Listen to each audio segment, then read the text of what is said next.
ప్రభువు పేరిట మీ అందరికీ ఈ రాత్రి కాలపు శుభములను వందనములను తెలియజేయుచున్నాను. ప్రిలారా, ఈ సమయములో ఈ వాక్యము వినుచున్న మిమ్మలందరినీ ప్రేమపూర్వకముగా ఈ రాత్రి కాలపు వాక్య ధ్యానంలోనికి ఆహ్వానించున్నాను. పరిశుద్ధ లేఖన భాగమును మనము చదివినట్లయితే, యేసు ఆ మాట విని భయపడవద్దు, నమ్మిక మాత్రముంచుము, ఆమె స్వస్థపరచబడునని అతనితో చెప్పెను. లూకాసు వార్త 8వ అధ్యాయం 7వ వచనం.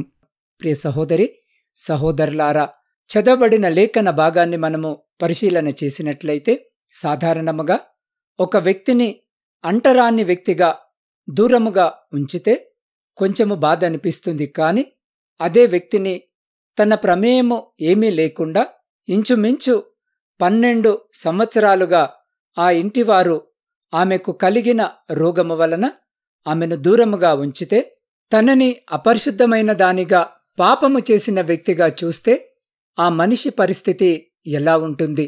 మనకి ఏమైనా బాధ కలిగినప్పుడు లేదా అనారోగ్యముతో ఉన్నప్పుడు మనల్ని దగ్గర ఉండి ఎవరైనా చూసుకుంటే బాగుండు అనిపిస్తుంది. మనకు ప్రేమను, సానుభూతిని, మన పట్ల దయను కలిగి వ్యవహరిస్తే బాగుండు అని ఆశపడతాం. కాని 12 ఏళ్ల నుండి రక్తస్రావ రోగము కలిగిన ఆ స్త్రీ పరిస్థితి ఏమిటి? నిన్న మొన్నటి దాకా బహుగా ప్రేమించిన, కలిసి తిరిగిన, కలిగి నివసించిన ఆ ఇంటివారే తనకి దూరముగా ఉంటుంటే ఆమె ఎలా తట్టుకొని ఉంటుంది? ఎంతగా విలపించి ఉంటుంది? అందుకే ఆ పరిస్థితి నుండి బయటపడాలని అనేక మంది వైద్యుల దగ్గరకు పరుగులు పెట్టింది. తనకు కలిగినదంతా వ్యయపెట్టింది. కాని స్వస్థపరచు యెహోవా, స్వస్థపరచని ఎడల తన రోగము ఎలా నయమవుతుంది? అందుకే తనలో ఎటువంటి మార్పు లేకుండా పోయింది. బహుశా జీవితమంటే విరక్తి వచ్చి ఉండవచ్చు.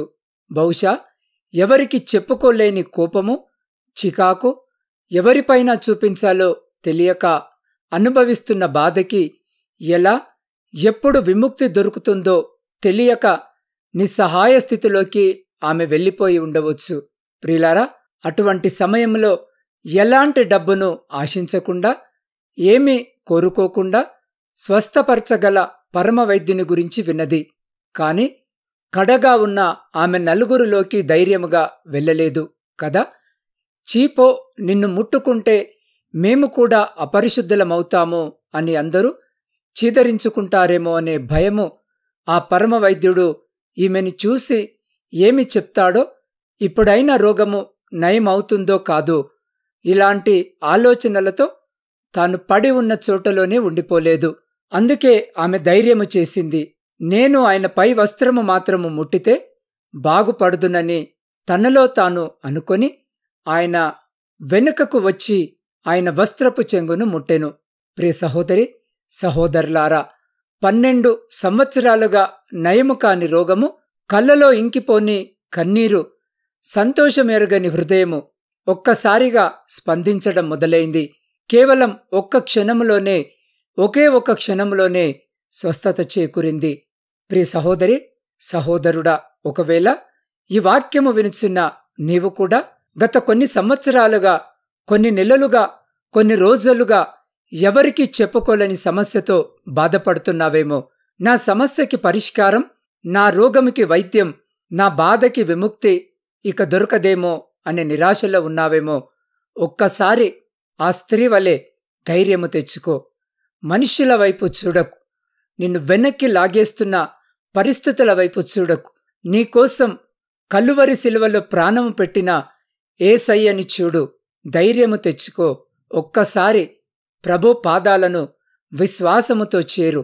ఇప్పుడే, ఈ రాత్రే నీకు పరిష్కారం లభిస్తుంది. ప్రియ సహోదరి సహోదరుడా, ఆమె విశ్వాసము, ఆమె ధైర్యము, ఆమె నమ్మిక ఆమెకి స్వస్థతను చేకూర్చినట్లుగా ఈ రాత్రి ఈ వాక్యము వినుచున్న నీ విశ్వాసమే ఈ రాత్రి నిన్ను నీ సమస్యలనే ఊబి నుండి, సుడుగుండాలనే బాధల నుండి నిన్ను విడిపిస్తాయి. ఆ రోజు యేసయ్య ఆమెకు చెప్పినట్లు ఈ రాత్రి నీకు కూడా చెప్తున్నాడు. ధైర్యముగా ఉండుమని, భయపడవద్దు, నమ్మిక మాత్రము ఉంచుమని ఆయన నీతో చెప్తున్నాడు. కాబట్టి ఈ రాత్రి ఒక్కసారి ఆ ప్రేమమయని పాదాలను చేరి ఈ క్షణమే నీ బాధల నుండి విముక్తి పొందుకో. ఇట్టి విశ్వాసము, ధైర్యము, ధన్యకరమైన జీవితం ప్రభు ఈ రాత్రి ఈ వాక్యము వినుచున్న మీ అందరికీ అనుగ్రహించి మిమ్మలందరినీ ఆయన తన కృపలో భద్రపరిచి కాపాడునుగాక. ఆమెన్. ప్రార్థన. సకల ఆశీర్వాదాలకు కారణభూతుడవైన ప్రియ పరలోకమందున్న పరమతండ్రి, మీ శ్రేష్టమైన ఉన్నతమైన నామానికి స్తుతులు, స్తోత్రాలు, వందనాలను తెలియజేయుచున్నాం. దేవ, గడిచిన దినమంతా మా పనులలోనూ మా ప్రయాణాలలోనూ మీరు మాకు తోడుగా ఉండి ఈ క్షణము వరకు మీ కృపగలిగిన రెక్కల చాటున మమ్మలందరినీ సురక్షితముగా భద్రపరిచిన విధానానికే మీకే కృతజ్ఞత వందనాలను తెలియజేయుచున్నాం. ఈ రాత్రి సాతానుడు మీ బిడ్డలను సత్య మార్గము నుండి తొలగించడానికి ప్రేమ, స్నేహము, ఆకర్షణ, అబద్ధాలు, మోసము అనే ఆయుధాలను ఉపయోగించి అందరినీ పాపములో బ్రతికేలా ప్రేరేపిస్తున్నాడు. దేవా, ఈ రాత్రి ప్రతి బిడ్డను జ్ఞాపకము చేసుకోండి నాయనా. అయ్యా, ప్రతి బిడ్డను ప్రతి విధమైనటువంటి పాపము నుండి లేవనెత్తి మీ కృపలో భద్రపరచమని వేడుకొనిచున్నాం. దేవా, సంతోషాల కొరకు, అవసరాల కొరకు తండ్రివైన మీపై ఆధారపడక లోకాన్ని నమ్ముతూ మీకు అవిధేయులుగా బ్రతుకుతున్న ప్రతి బిడ్డను ఈ రాత్రి జ్ఞాపకము చేసుకుని మీ కృపలో భద్రపరచమని వేడుకొనిచున్నాం. ప్రభువా, ఎవరైతే అబద్ధపు మాటలకు లొంగి మోసపోతూ జీవితము నాశనము చేసుకుంటున్నారో వారందరినీ రాత్రి కాపాడండి ప్రభువా. జీవితము నాశనము అవ్వకమునిపే రక్షించుమని మీ పాద సన్నిధిలో వేడుకొనిచున్నాం. దేవా, ఈ సమయంలో ప్రయాణాలు చేస్తున్న ప్రతి బిడ్డ ప్రయాణాన్ని జ్ఞాపకము చేసుకుని క్షేమకరమైన ప్రయాణము దయచేయమని వేడుకొనిచున్నాం. శారీరక, మానసిక బలహీనతలతో బాధపడుతున్న ప్రతి బిడ్డకు శీఘ్రమైన స్వస్థతను దయచేయమని వేడుకొనిచున్నాం. అయ్యా, వ్యవసాయదారులను జ్ఞాపకం చేసుకోండి, వారి పనంతటిని ఆశీర్వదించమని వేడుకొనిచున్నాం. దేవా, పరీక్షల కొరకు సిద్ధపడుతున్న ప్రతి బిడ్డను, పరీక్షలు రాస్తున్న ప్రతి బిడ్డను కూడా జ్ఞాపకము చేసుకుని మీ జ్ఞానము చేత నింపి ఆశీర్వదించమని వేడుకొనిచున్నాం. ఉద్యోగాలు లేక ప్రయత్నాలు చేస్తున్న ప్రతి బిడ్డకు ఉద్యోగము దయచేసి నీ బిడ్డలందరూ వారి జీవితాలలో స్థిరపడులాగున ఆశీర్వదించమని వేడుకొనిచున్నాం. దేవ, కుటుంబ పోషణకై కుటుంబాలను వదిలి దూరదేశాలలో ఉద్యోగాలు చేసుకుంటున్న ప్రతి బిడ్డని జ్ఞాపకము చేసుకుని వారి కష్టార్జితాన్ని ఆశీర్వదించి వారిని, వారి కుటుంబాలను మీ కృపలో భద్రపరచండి. దేవ, సైన్యంలో ఉండి దేశాన్ని కాపాడుతున్న ప్రతి సైనికుని చుట్టూ మీ అగ్ని కంచె వేసి ప్రతి అపాయం నుంచి మీరే బిడ్డల్ని కాపాడి వారిని, వారి కుటుంబాలను మీ శక్తివంతమైన రెక్కల చాటున భద్రపరచమని వేడుకొనిచున్నాం. అయ్యా, వివాహాలు జరిగి సంవత్సరాలు గడుస్తున్నా గర్భఫలములు లేక కన్నీటితో మీ వైపు చూస్తున్న ప్రతి బిడ్డ కన్నీటిని తుడిచి బిడ్డల గర్భాన్ని తెరిచి బిడ్డలకు గర్భఫలము దయచేయమని వేడుకొనిచున్నాం.